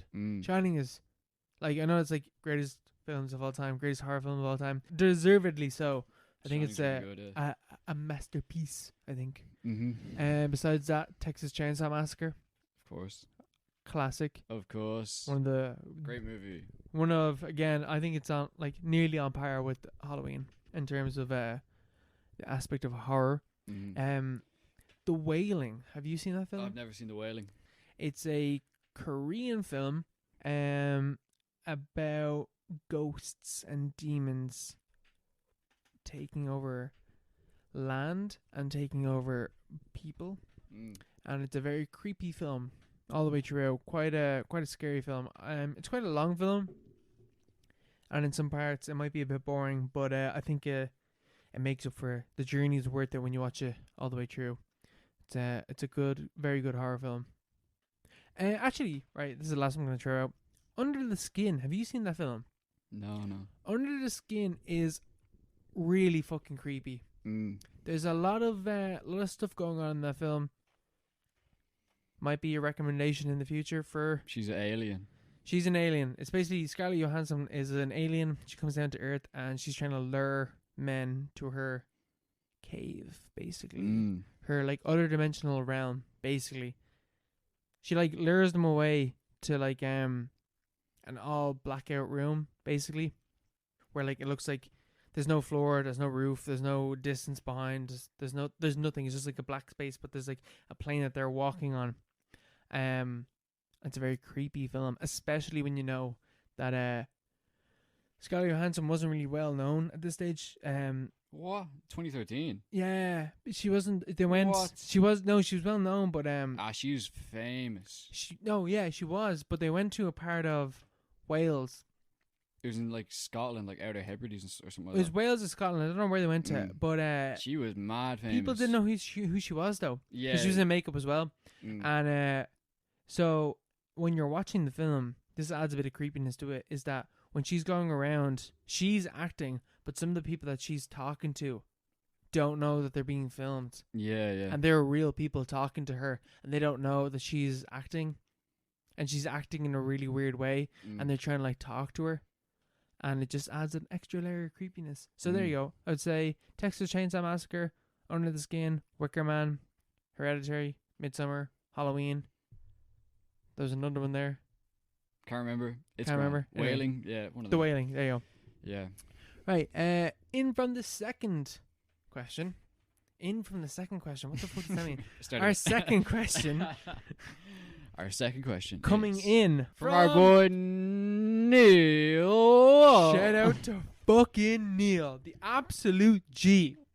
Love him. Asks, where is Tommy Wiseau from? Tommy Wiseau is the director, star, writer of The Room. Producer. He did everything for The Room. Famous 2003 film. The Disaster One of the Artist, worst movies of all time. The Disaster Artist, 20 what? 17? Something like that. I want to say 17. Was made based on that film. Stars James Franco, all the boys. Very good film. Very good film. Very funny film. Where is Tommy from? What do you think on? Well, oh no, don't go. Well, go give our theories. Okay, I think that Tommy is from a ex-communist bloc country. That's what I think. All right. What do you think? I think he made his fortune selling counterfeit jeans in California. That's not where he's from. No, what country? I don't understand what the whole. He came from Eastern Europe, obviously. Yeah, his accent is clearly his accent. So Eastern European. But the fact that he maintains. He lies. He's from New Orleans. I'm from New Orleans. He's even said it on Jimmy Kimmel. Yeah. He was like, "Where are you from?" He's like, "I'm American." He's like, "No, you're not." You're clearly not. With that accent, yeah. that strong of an accent, you are clearly not American. He's a funny guy. But yeah, he's apparently. There's a lot of conspiracy theories over where his money came from, because the whole thing as well is that he funded a film. Like, he funded The Room. He didn't 7 million, and he just put money in and he's just like, don't worry about it. The money's grand. I have the money for this. Don't worry about it. I have the money. But no one knew where the money came from. Especially because he drove a shit car. He lived in like a shit apartment, but he had all this money. Yeah, no one knows what happened. But apparently he's from Poland. Yeah, he's from Poznan. Poznan, Poland. That's what our research has turned up. Yeah. A quick Google search actually answered that. And then obviously it's on his Wikipedia page. He emigrated to the States, and apparently he started a counterfeit jeans company and sold jeans and became a millionaire off that. So he's a diesel jeans millionaire making movies in Hollywood. And he made The Room, and it became this massive thing out of nowhere, you know? Yeah. Yeah, no, because apparently as well, the book about the disaster artist like covers this a lot, and it's like it's not really brought into the film, but apparently he just like had all this money, and apparently The Room was a way to launder money, maybe, yeah. Launder illegal money. Apparently that's one of the conspiracies over why The Room was made. It was a way for Tommy Wiseau, part of the Polish mafia. Shit, really? That's complete bollocks. Might not be the Polish mafia, but the triads. The Russians, whatever. It's the Russians. It's the Russians. It's the Italians. It's whoever. It's the Irish, maybe. We go on to the next question. Let's head on. Right. This question comes from the trifecta of Orla, Emily, and Charlotte. Nice. The girls of the podcast, the cheerleaders, we might say. Our cheerleaders. And they ask, thoughts on Jedward as a political figure on Twitter? I think it's a strange phenomenon, definitely. The fact that did you see that there's like a Waterford Whispers post where they're saying, the new government of Ireland, and I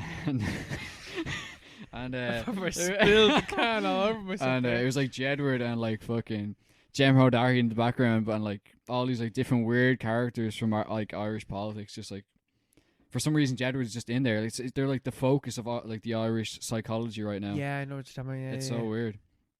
It is strange. I think I think it's because Jedward have nothing to lose. They have nothing to lose, and they're obviously left wing. Are they? They haven't done anything. As soon as I said that, they're just Jedward. That's the point. They're like an empty vector. Like you can put whatever you want into them, except for like Jem Hodari. Like you can't be like a fascist and be like, oh, Jedward's on my side, you know? Yeah. But like he can be like anyone, be just like, oh, I love Jedward. Like everyone loves Jedward, you know? As you said, they're an empty vector. They can fill themselves with whatever. Apparently, Jedward's mom was the one that controlled their social media and their agency and whatever, right? What? Yeah. So when? Like now? Like no, she's dead now. Oh. So like, what's your theory? Like she was like some sort of. She was the buffer when their mom died. They got control of all their social media, whatever, and they just fucking went wild. And they started saying what they think when doing whatever the fuck they want. Yeah, and it's paid off. And it's paid off. Paid off. No fucking matter. In dividends. Yeah, Orla was a fan from day one. I remember watching them on X Factor back when they first auditioned. Yeah. And I was like, these guys are god beans. Do you remember that the Ghostbusters performance? Yeah. That was so good. Man, remember Under Pressure? They released Under Pressure, and it got to number one. It got number one. But like, there was something there's something so charming about them.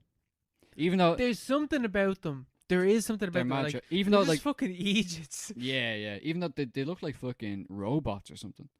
And when they came back onto Twitter after years of like not being there, and they engage with their fans in a very strange way, a very personal way. Have you seen them? Yeah, at least two of the people who asked this question have gotten DMs off Jedward. That's like what I'm saying. Birthday. Like they engage with their fans in a very weird way.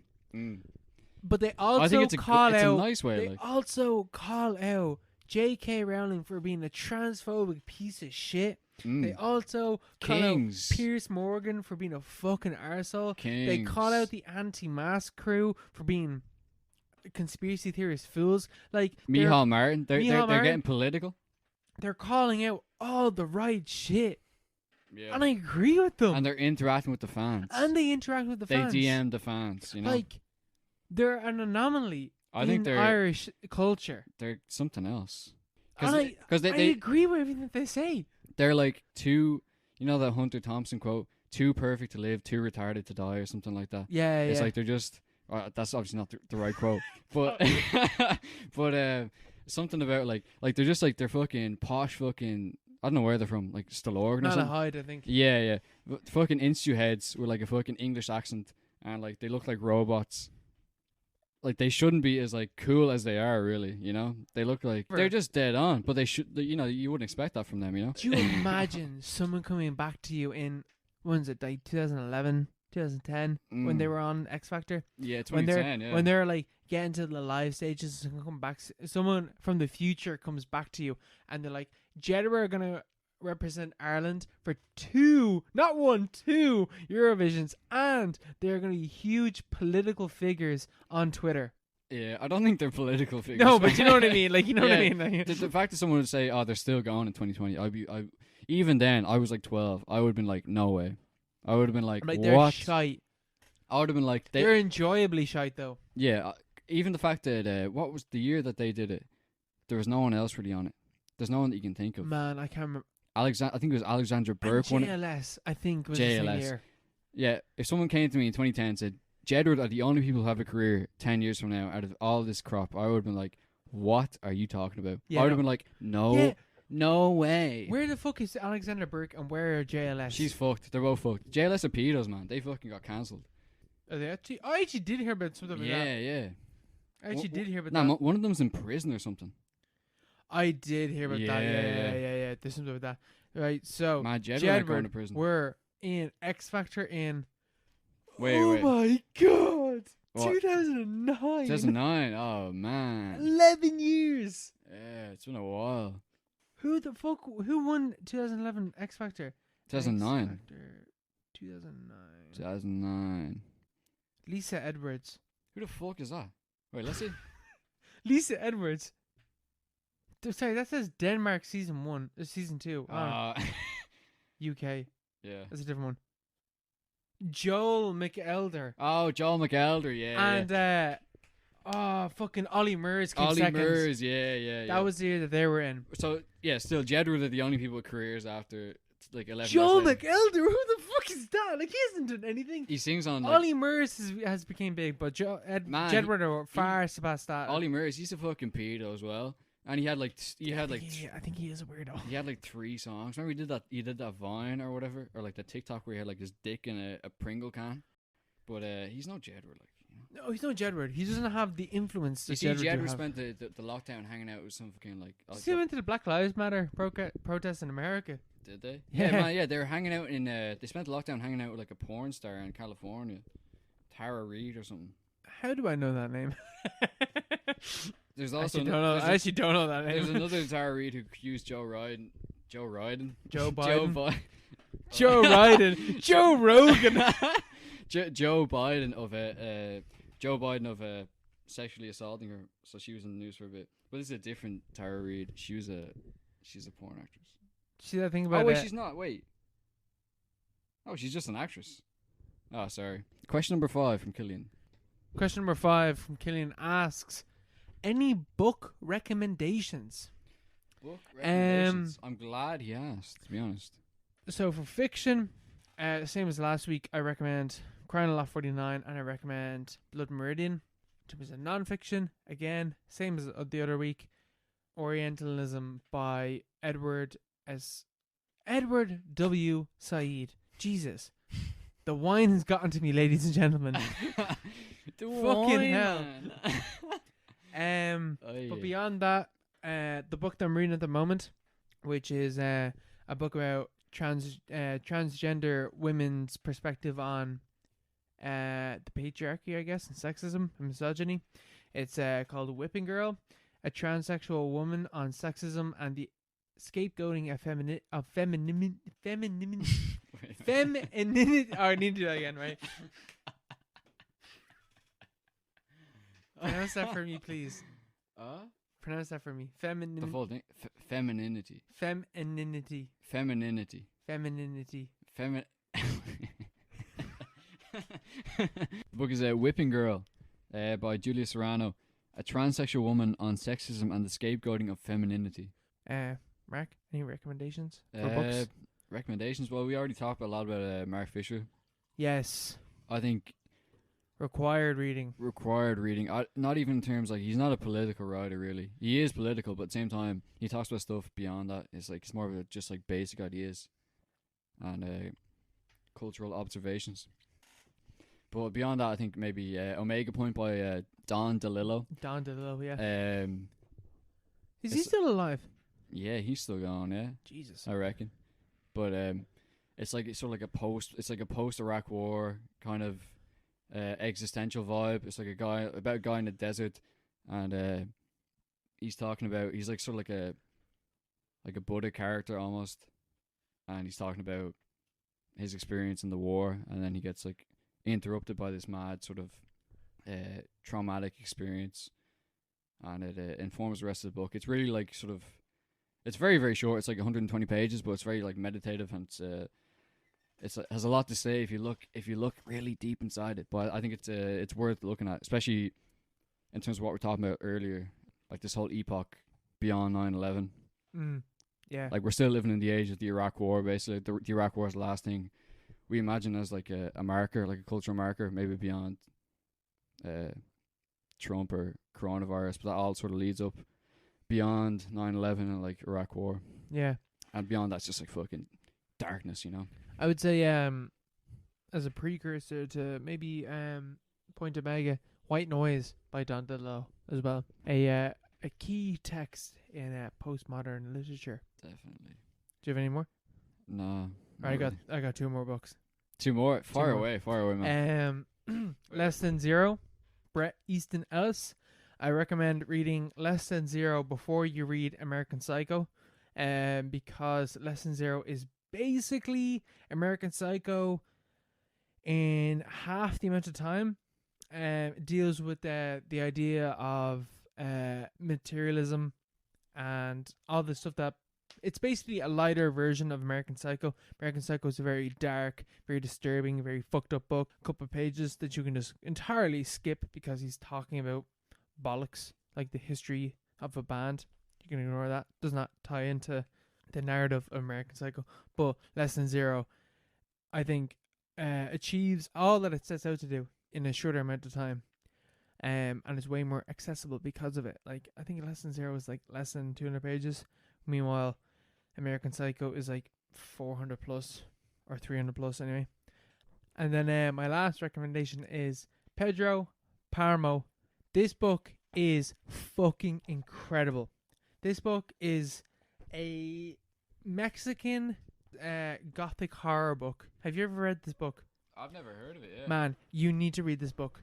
It is like my version of it. What's it about? Is less than 150 pages, right? Basically, the main character, can't think of his name, goes to a place. It is called Kamala, and he goes to Kamala because it was his mother's dying wish. She said, like, Mark, please go to Kamala and find your padre, Juan Ruflo, Pedro Paro. Pedro Paro. And he goes off to find this place, and Kamala is a ghost town in a literal sense. And it has ghosts. Ghosts. Oh. Ties in the history of this small, tiny Mexican village in the space of 150 pages, 120 pages, depending on what version you get. And is scary, is creepy, is fucked up, and is beautifully written. Where'd you find out about this? This is the first I'm hearing about this. Why did you not tell me about this? Did I tell you this before? No. Man, right. This sounds amazing. Mark, I'm going to give you this book right now. Nice. He's taking it out of my hand. He 100% read that because it's very, very good. And it's very short. And has a lot to do with the stuff that we kind of like. I recommend that. Didn't know I didn't recommend that to you before. This is pure out of the blue. Oh my god. This isn't even staged. No, it's not even staged, man. It's actually a whopper book. Genuinely, it is a very good book. It sounds really good based on what you said. Yeah, it sounds almost like reading the blur right now. Almost like 100 Years of Solitude, but like it kind of is less heavy. It kind of ties into magical realism, but it came way before it. Like again, 100 Years of Solitude, very important book, but Juan Ruflo inspired that beforehand in the sense of like tying in a history of a place in a very interesting way. Afterward, very short. Afterward, by Susan Sontag. This gets better by the. Yeah, man, take that. You take the genuine, take that home, read that. That's a fucking whopper book. That's mad. When was it published? Oh man, that's an old book. That might be 1980, I think. Yeah. Or 70s or 80s, definitely. That's mad. Yeah, definitely gonna have that. Give a read to that now. Yeah. Yeah. There you go. Book recommendations. This is not sponsored. This is not sponsored, by the way. Book recommendations on the fly towards like each other as well. Yeah. Right. I don't think that this episode is very dark, so I'm gonna fuck it up. Next 2 weeks, we're gonna be talking about Perfect Blue by Satoshi Kon. You can find this film for free on YouTube. It is about an hour and a half long. It is an anime. Can't wait. This film is fucked. I guess trigger warning or like content warning. There is a scene of rape. There is a scene of rape, but the more intense scene of rape in this anime is the reenactment of one, I guess. What? You'll understand if you watch it. If you don't watch it, no worries. There's plenty of YouTube videos talking about this if you don't watch it. Just analyze it. Analyze it and come back to us. Give us comments on the YouTube. Yeah. Whatever. Tell us what you think. Oh yeah, please. Actually, yeah. Tell us what you think. If you watched any of the films, please get back to us and tell us what you think. Or if you watched Children of Men or Land of the Lost, tell us what you think. Or Climax. Or Climax, whatever. Episode 3 only just went up on Monday. Yeah. We're recording this on the Wednesday. Like abuse, criticism, support, whatever you want. Yeah, please give us feedback towards this. Yeah, and tell us how bad episode 2 was. Review on Apple. They had the review thing, so. Yeah. But yeah, so Satoshi Kon, Perfect Blue, very influential film. Talk about that in 2 weeks' time. Thank you very much if you're still listening. Thank you guys. I love you guys. Love you. Especially you in Illinois. I love it. And we're actually gaining more listeners in Texas. Thank you to the boys in Texas and the girls in Texas. Thank you to the boys in Texas, the girls in Texas, and whatever gender you are in Texas. Thank you very much for listening. I love it. Spreading like wildfire. We're taking over, Joe Rogan. We're coming for you, motherfucker. All right. Thank you very much. All right. Bye-bye, guys. Bye-bye. Fuck you, Aaron, all right? Listen to our podcast. Aaron, if you're not listening at this stage, fuck you, man. We have no listeners from fucking Vancouver. Snake. Rap bastard. I can't believe we answered your question. Good night, everyone. Goodbye. Bye.